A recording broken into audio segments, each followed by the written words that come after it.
So from the Midas in Germantown back to the Germantown Transit Center is roughly about 30 to 40 minutes, which is a pretty long time considering that it's only about roughly 5 miles.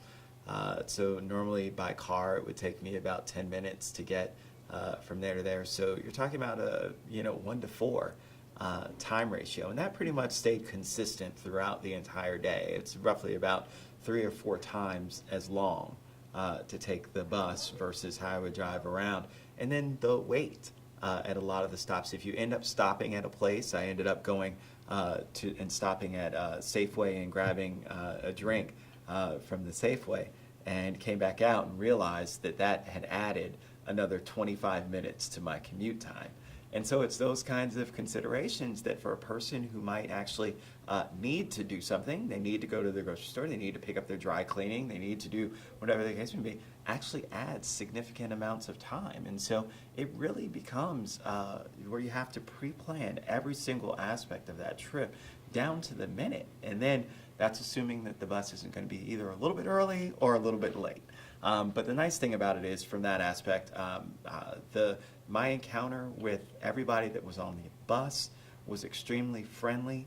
I actually encountered a young woman who unfortunately I think either had some mental challenges, but was even accommodating by the folks that were on the bus. You're talking about a fully loaded bus. She was singing quite loudly, but it wasn't something that was to where it caused some sort of adverse reaction. People understood when they saw her, and then when she got off the bus, people were like, wow, but it really is something to see that the bus and the folks that ride are a community amongst themselves.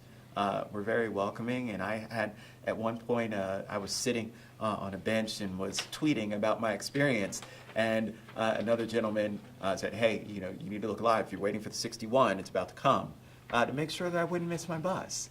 And I'm sure that's happened to other people. It's those kinds of things that are very interesting. I had a number of people that talked to me as I sat there at the bus stop. No idea who I was. I was dressed very incognito.